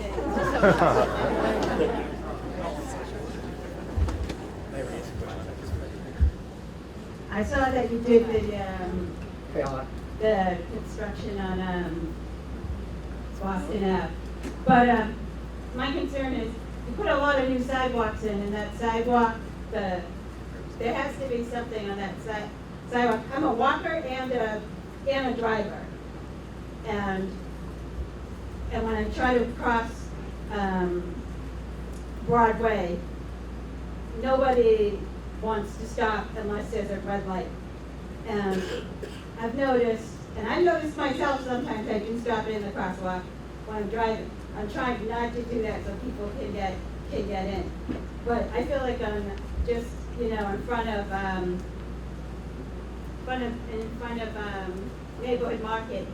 It's hard to get across the street because about 10 cars go by before you can stop. You only can get across when there's a red light. Thanks, Holly, I appreciate that. So our office is actually working with Somerville Police Department to look at what we call crosswalk compliance. Believe it or not, we'll actually set up video cameras and we'll count the number of motor vehicles that could potentially obey mass law and stop for a pedestrian in a crosswalk. And sometimes we'll find it's like a 50% ratio. That's terrible. Usually we find more like a 70 or 80% ratio. So most folks, again, honest people being honest, obeying the law as best they can. But in order to put the odds in their favor, we work on high visibility crosswalk markings, enhanced flashing or other signage. Sometimes we'll put little markers in the street, those little movable paddles, although I will note that those things often get dragged off site, so they're kind of a temporary solution rather than a permanent one. So we're trying to study this issue, we're trying to communicate with the public. SPD is out there, folks have probably noticed they've been doing a lot of traffic enforcement lately, so thank you Sergeant Gobil and team, everybody who's out there doing good work. This is happening everywhere. And I think Somerville's ahead of the learning curve compared to some of our peer communities and some of our neighbors. Hi. I use every form of transportation there is about equally. I have two quick questions. The first one is, when I'm walking, I can walk on the sidewalks almost all the time, except garbage day. Oh, yes. Is there anything that can be done to encourage the garbage contractors not to block the sidewalk with cans? My second question is, I bicycle too. I feel safer with flex posts, but I think that I'm actually safer with painted bikeways because I feel less safe, and so I'm more cautious. And both of them are equally dangerous with respect to cars coming through. Is there any data on whether flex posts are actually safer than simple paint? I know that a raised a raised bike path probably would be safer than either. Thank you. Thanks for those questions. So I'm not going to have a great answer on the waste haulers, but this is something we can take note of, team. I'm one of those weird Somerville residents who will actually put my bins on the street in front of the curb because I want to maintain a clear and accessible path to travel on the sidewalk in front of my home. I assume my neighbors think I'm a weirdo, but that's one little way that I can act. But in terms of policy and standards, we don't have a good answer for you. We'll be happy to think about that, about whether there's anything that we can do together. Brad, real quick on that. Just on trust, because that actually did come up a year or so ago. And we had a conversation in the thinking committee with Commissioner Lathan on that. And at least Anecdotally, it seemed like things got better for a while, and I'm sure they have now gotten not better again. So it's this kind of thing we probably need to institute a periodic reminder to our hauling contractor to do that. Because like I said, it did seem like once we raised that issue, it got better for a bit, but understandably it's kind of gotten bad again. So what we should do is see if we can put in a regular cadence with that company to remind them. Thank you, Lance, I appreciate that. And then last, super quick, totally get the different strokes for different folks on what makes you comfortable biking. All of the research shows that separation is safer. So whether that is flex posts, cones, other elements, that is safer than paint only. And as you noted, sidewalk level, fully separated by granite curb, that's the safest of all. That's the gold standard. And the mayor showed a couple of photos of things that were built in near the Argenziano School and other places around Somerville right now. So I realize that was a bunch. Thank you, and I'll be happy to stick around and chit chat with folks afterwards. Thank you so much, Brad. I know that mobility is a hot topic, so just a reminder that we will have a question and answer segment after we hear from Colin from our Inspectional Services Department. Hello, everyone. Quick poll, because government loves polls and surveys. How many of you have seen a rat? Someone outside this building in the last meeting. We're going to find them later. Yes. How many have seen a rat in the past month? Past week? Today? Talk to me after. Hi, everyone. My name is Colin Ziegler. I'm the Environmental Health Manager for the city. I work in ISD, so I work really close with our hardworking inspectors, two of which, Kim and Andrew. I just had a report out today. They've conducted 1,400 individual inspections for rodents throughout the city. So a quick round of applause for them. They work so hard to just those things. So, as we all can see, rats are ubiquitous within our city. You see them everywhere on trash cans in our backyards, near our businesses, and they're extremely difficult to manage. This is probably the most resilient animal that has ever walked the planet, and is extremely roaches. Yeah, close second. Then you get knocked down by the roaches. Rabbits, they are surging, I will say. But why that is so important to understand is because it is just as difficult to get rid of them and manage our own human behavior and how we function within our spaces. So that is what we're up against. We're up against changing human behavior at every level. From an individual level, institutions, residential, neighborhood-wide, our businesses, and how the city can help support you. And I just want to thank a lot of folks in Ward 6. I've worked with some of you on your issues. We've seen a sharp reduction in sightings here. We're down to 40 calls. That's it, 40 calls this year, as opposed to 70 from last year and hundreds during the pandemic. So I want to thank you all for your participation. Now let's talk about rat birth control. So the city is embarking, again, being on the forefront of testing different methods of rodent abatement. We have tested birth control previously, back in 2016 through 2018, with Contrapest. Now, it wasn't very effective. It froze, it thawed, we had to refill it, the rats didn't really like it, so we scrapped it. It's been put on the back burner for a little bit. But a new version of that, called Evolve, has hit the market, and now we're testing it in partnership with Cambridge with a regional health grant to see how effective it is. Right now it's at Somerville High School, and the rats are loving this stuff. I have never seen bait consumed at such an extensive rate. We're refilling essentially every 48 hours, 16 of these sausage cheese things. That's the texture. Please do not eat them. Almost every other day at Somerville High School. So that's showing extremely promising results, and we're hoping it's getting those target populations of female rats that can produce significant amounts of rats per litter. So we'll keep everyone updated as we progress with this. I also wanted to note that this year we did change the residential program. We are going for a model of quality over quantity.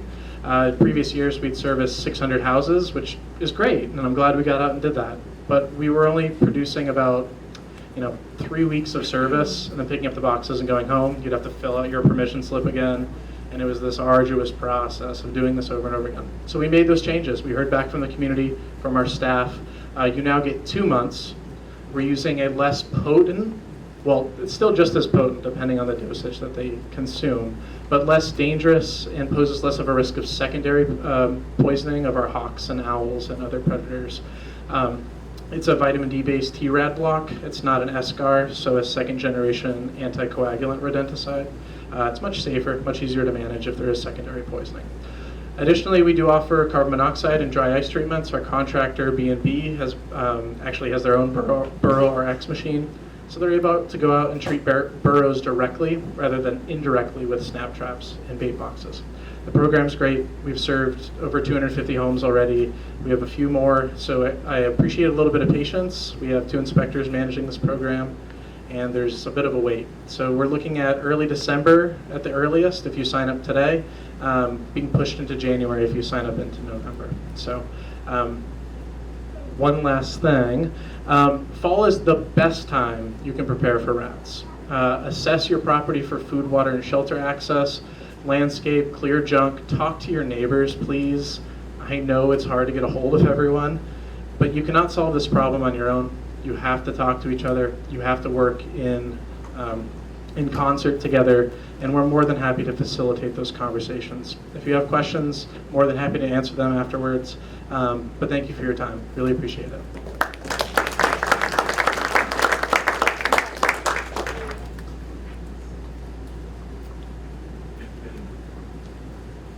How well is the rat electrocution program working? Thank you. The smart boxes. So smart has shown a pretty significant dip this year. We're only around 300 captures as opposed to the nearly 1,000 we got in the first year of the pilot. We think this is due down to a reduction just in some of the locations that we've been working in. We work very intensively in communicating with folks that might be in violation or mismanaging trash, things like that. So that's part of it. The other part is the model we used for this third year wasn't super effective. We were responding to calls and requests, so we were moving these boxes around a little too much. We're going to change that model for next year, for 2025. We're working with our contractor to move them to Davis Square in Union, where there's a lot of dumpsters, there's a lot of reported activity that abuts residential spaces. So just keep an eye out. The boxes are actually really cool to see. Well, I think they are, at least. But for those of you who don't know, the boxes, they zap rats, they contain them, but they count. And that is the most important part of what the boxes do. They count the number of rats so we can estimate the amount of activity and respond in a timely manner. So, thank you. We'll keep everyone updated. That was the final year of the pilot. We're going to expand it. Thank you. Yeah. Hi. So obviously a lot of the issues that affect Somerville and Davis Square intersect, and one facet of what we've talked about with Davis Square and Seven Hills Park in that situation is a lot of the trash bins have been overflowing for quite a while before a 311 request gets fulfilled, and that tends to attract more rats to the area. So I was wondering if there have been any plans to try to target those areas where the public trash bins have been overflowing for a while repeatedly before they get emptied, to try to attend to those more quickly so it stops attracting so many rats to them. Thank you. Great question, and that goes throughout. Any area that you see an overflowing trash, please call 311. I know you had mentioned that the response might not be as timely as it needs to be. That's an issue I can bring up with DPW and staff. They're working really hard to try to hit all of these different locations. But I've also been working closely with them and picking locations where we can replace those open barrels with big bellies. But Karen, would you like to say something as well? Yeah, thank you, Colin. Going to add that DPW does go through the parks daily on their park cleanup, and I do know that there were times this summer when there was some overflow, and that was brought to our weekly huddle and was addressed pretty quickly. So I think those should be pretty good now, but we can certainly feed that back to DPW if there's still concerns. Thanks, everyone. Thank you so much, Colin. We are now going to transition into the question and answer portion of the evening. I would ask that any staff that presented tonight make themselves available to answer questions. For those in the audience, please remember we have one microphone, so please raise your hand and wait for the microphone.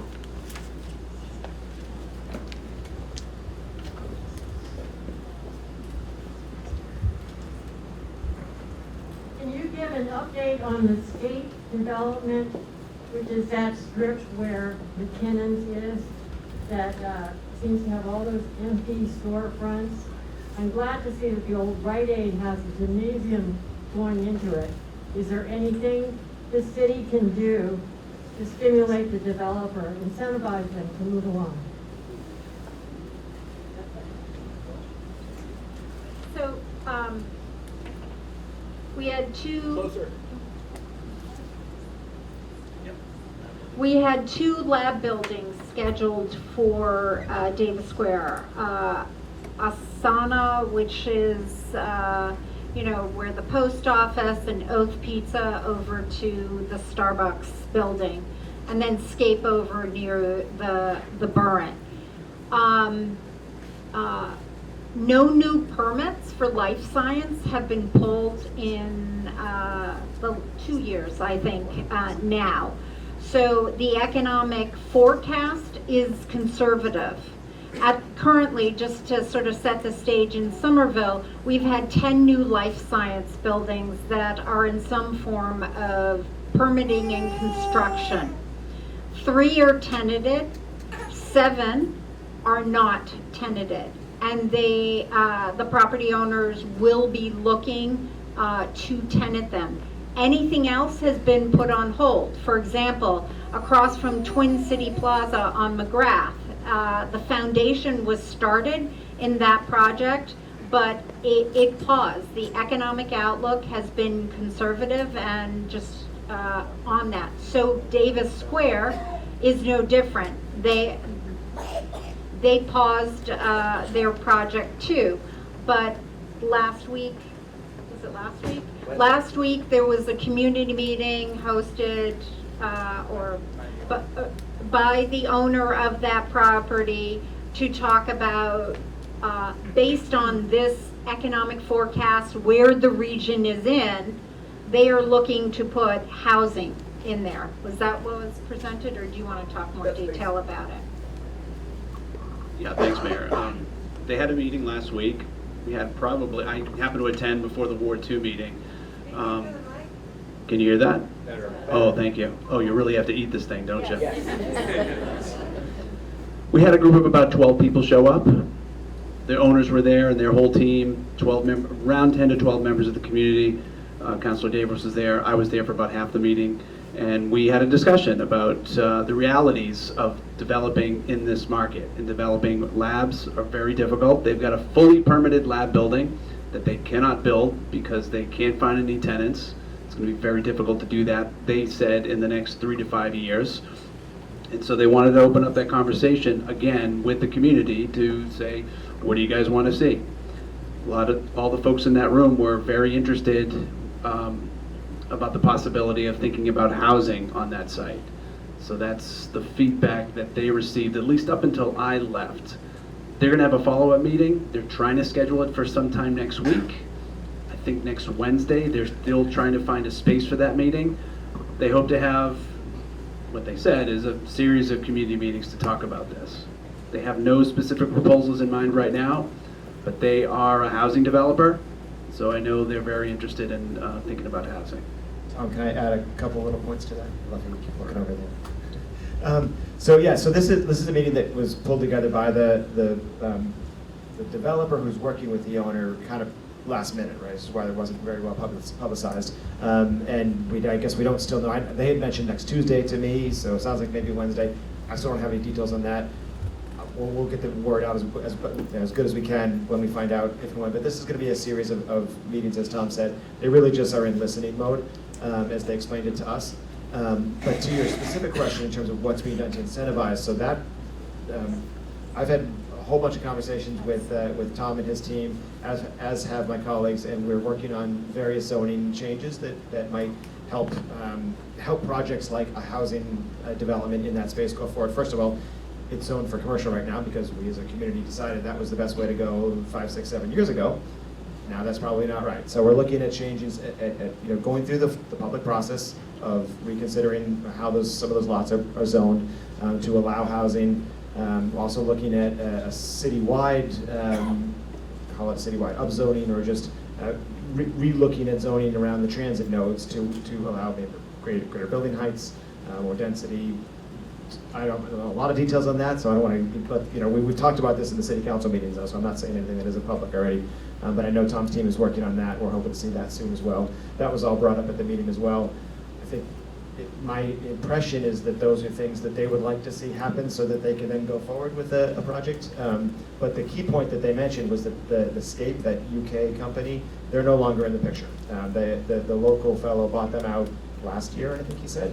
And so it's now the Dana family who owns the property, this local Boston developer, and he said one other local guy who's part of the project. So the UK folks are not in the picture anymore, and these local guys are just trying to find out what we would like to see and how we could make that work. So like I said, stay tuned.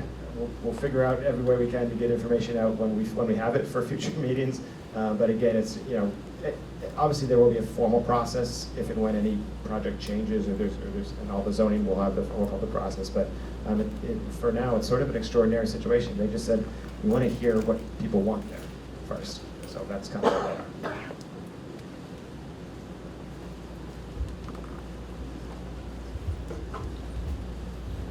I have so many questions for everyone, but I'm just going to hold it to one. During the police report, one of the things that I heard that we're doing is concentrating on our patrols in areas where we find more crime. And, I'm not an expert by any means, but my understanding is that that's a major part of what causes classist and racist policing results. Not intents, but results. And I was curious what the police are doing to either track that sort of thing or to prevent systemic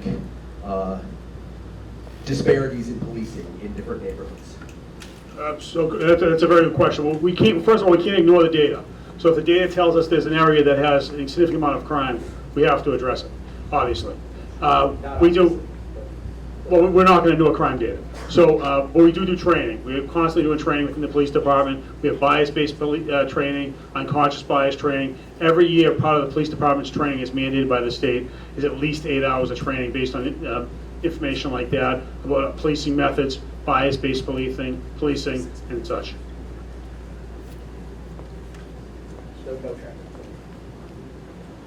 Hi, so I live close to Liberty Ave, and the hashtag boxes that are adjacent to the crosswalks are such a great idea, and they must be very inexpensive, right? No jackhammers are required, right? It's just paint. And I'm wondering if the city is considering doing that, on scale all across the community, because that could make a huge difference to the safety of pedestrians, and it just wouldn't cost that much. Thank you. I'm glad to hear you say that.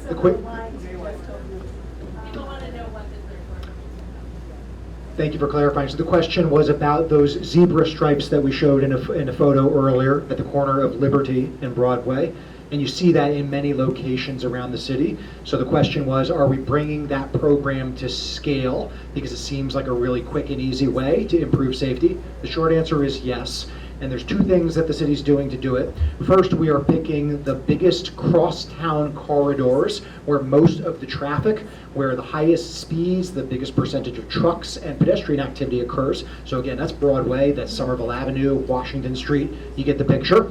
So we're moving systematically through those neighborhoods, down those corridors. But then the second way that we're bringing it to scale is when we do these paving jobs and these sidewalk jobs, we just bake it into the project specifications. And so now you see it on Liberty, on Mallet, you see it on Holland and on College and on many other of our local streets as we rebuild them. So yes, please do bear with us as we continue to try to scale that work up. It is a very affordable way to improve safety. And if you want to learn more, just Google Clear Corners Somerville. There's a whole webpage that we've set up about it. Thank you.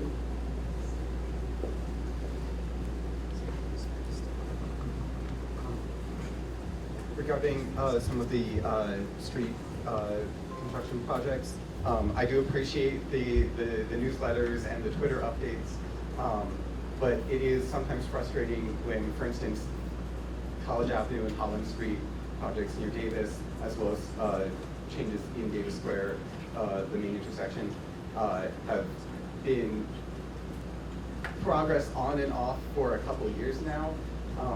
And I understand that some of that is, the same contractors are working on multiple projects and whatnot, but it is kind of frustrating when you just want to know when is, this next phase of construction going to start, either because you're looking forward to it or because you want to know when your commute is going to be disrupted. It's kind of frustrating to just have to keep an eye on the Twitter until something gets mentioned. So has there been any, I appreciate what we've done so far as some of the things we can look up now, but having timelines on each of the project pages, even just roughly, or like communicating, which projects are being done by the same contractor, so we have some sense of why something stops for 6 months. I know the Holland and College Mobility Project got like 2 updates on its webpage in all of last year and only 1 this year. So I'm not even looking for like regular, those full blog post type updates, but even just the rough timeline and reasons for delays, so we have some understanding and the ability to predict what's going to happen. Thank you. Thanks, Zachary. Appreciate that point. So, Nick, Becca, let's make sure that we're capturing this. I don't think we need to discuss it right now because we're getting pretty late. We are working to build capacity. Some of that is technology solutions. Some of that is staff headcount. So just last year, the mayor asked for a new staff position, and our council approved it. Thank you, councilors, for another construction liaison.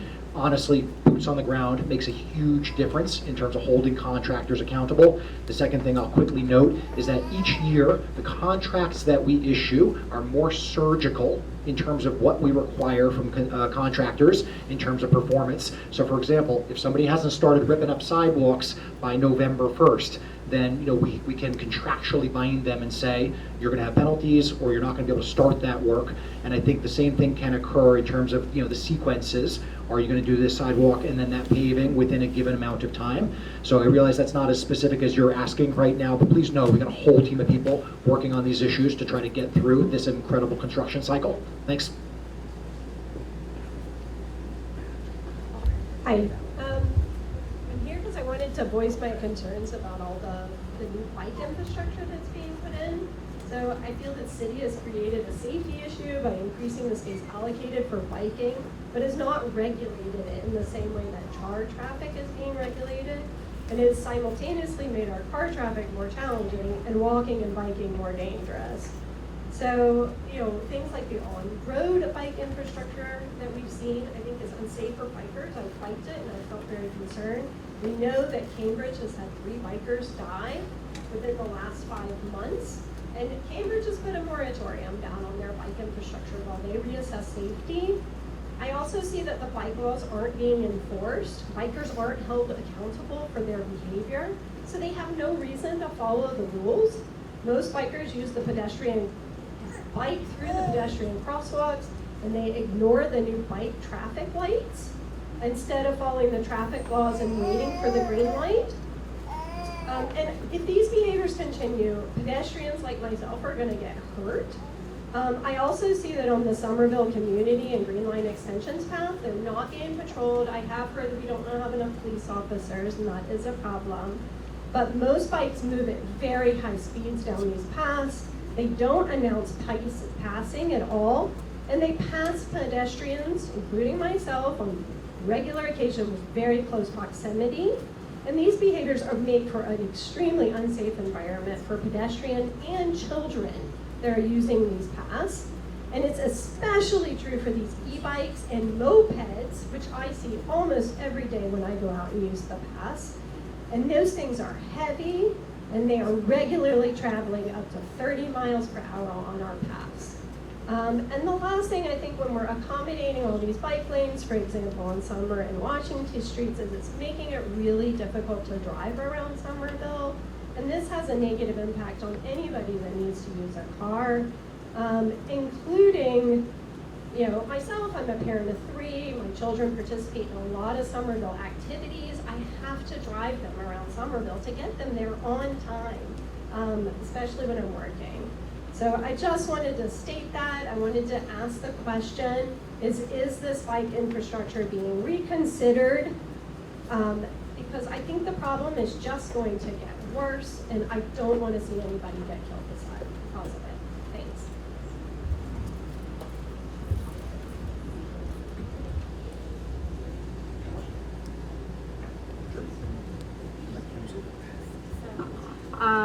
Thank you. So I just wanted to, I'm going to let Brad, our Director of Mobility, talk about the detail, but I wanted to zoom out and sort of set the stage. Somerville is a cut-through city. Cars are coming in through the west, coming in off of 93 around Ward 4, and they're trying to get to Boston or Cambridge for work.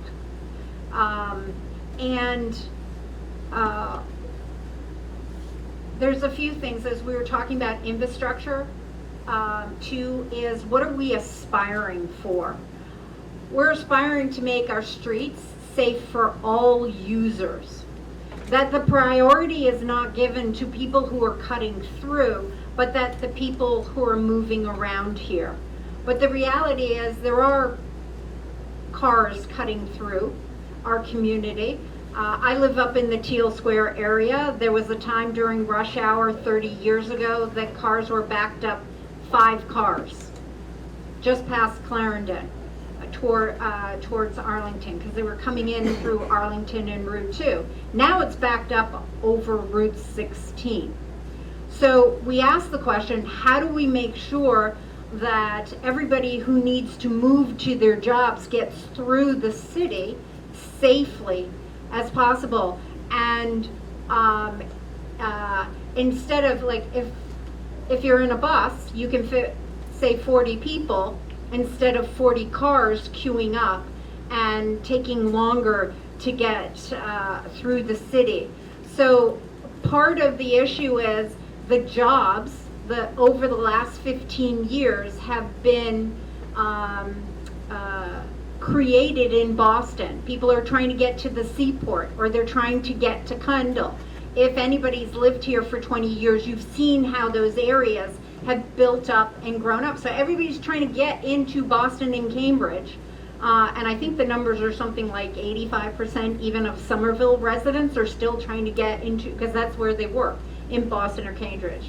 That might be old data, but it's still right. Okay, so, you know, it's just like we're dealing with this mass movement. So we also want to build in these aspirations, give people as many green options and safe options to move around the city.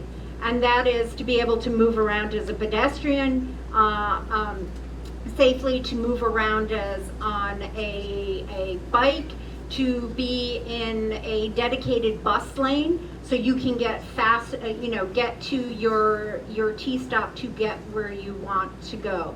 So I just want to sort of set that context that we are this cut-through city. I've sat on panels around the country, and I tend to say this number, you can correct me if I'm wrong, but 8 out of 10 cars on the road in Somerville do not stop at a resident and do not stop at a business. They're just cutting it through. And I will say is, when I really wondered, is that a real number? We had to shut down Ball Square during the reconstruction of the bridge for the Green Line extension. And the city did Herculean efforts to work with MassDOT to redirect traffic. So I went out walking 4 mornings along Broadway, along Powder House Boulevard to see how much traffic is coming in.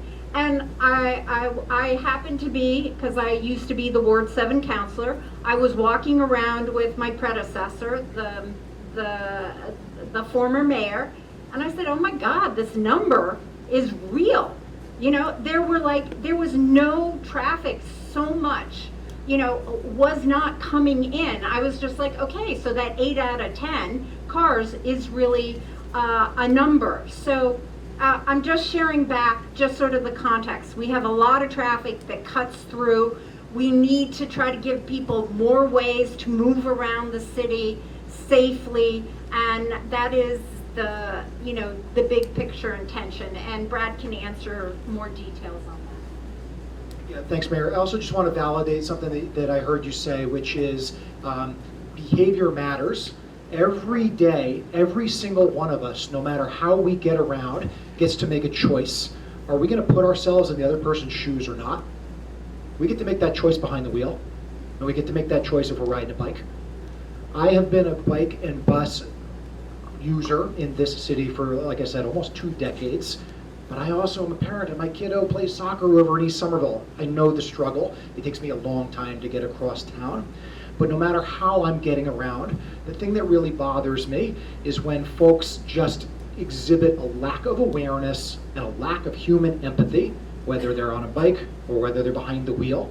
The idea of shouting at one another, of shaking our fists, of throwing up our hands in the air, no matter how you get around, I think we can do better. There is a safe and responsible way for a person biking to come to a full stop at a red light and look around and say there are no pedestrians coming. You know what? I'm making a left-hand turn, and it's going to be safer for me if I go during the ped phase. There's also a really inconsiderate and unsafe way to do that, which is carrying speed. I saw somebody do that on my way over here to this meeting tonight, and it's like steam coming out of my collar. I'm like, come on, can't we do better? So your point is a good one. Deputy Chief Donovan showed an interactive dashboard that our police department has set up, and I do want to address one thing I heard you say, which is that we are not doing enforcement for people biking. We actually are, and there might be some folks in this room who think that that is a misguided use of resources. We have heard mixed reactions. 50% say more enforcement of cyclists, and 50% saying less enforcement of cyclists. These are divisive issues, but if you look at our dashboard, you will see hundreds and hundreds of stops of people biking done by the Somerville Police Department.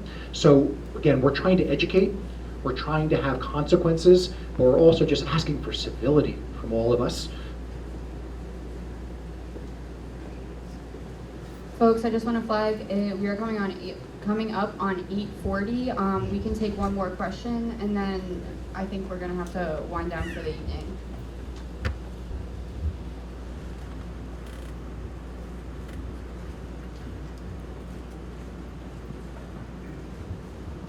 I think people's responses and the issues that they've raised tonight have been excellent.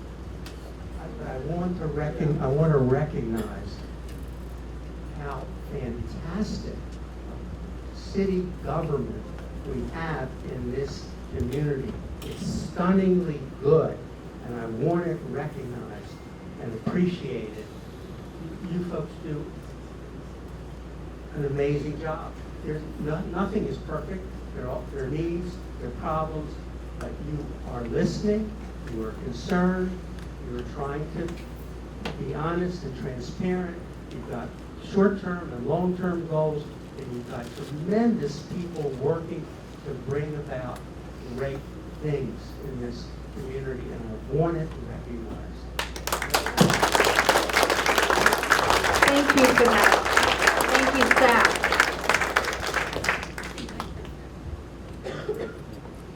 Thank you for those kind words. Hey, I just actually wanted to say the same thing. This is my first meeting showing up. It was really impressive, and I really appreciated seeing the data and hearing the questions. And I'll admit I came tonight because I'm angry about Davis Square. I live nearby. I walked in, and I feel a little bit held hostage by a handful of people who are troublemakers. I've been trying to sit in the square and meet people, and I feel better about that because they're full of dignity and humanity, and it helps lower my anger, which can feel palpable at times. So I'm pleased to see everything you're doing, and to the Chief of Police, and I already forgot, thank you for the hard work. I appreciated seeing the data. I will check out the dashboard. 165 homeless people, 84,000 citizens. It does seem like that's a solvable problem. I'll be participating more. I really appreciate the forum to come here. Thank you so much. Thank you.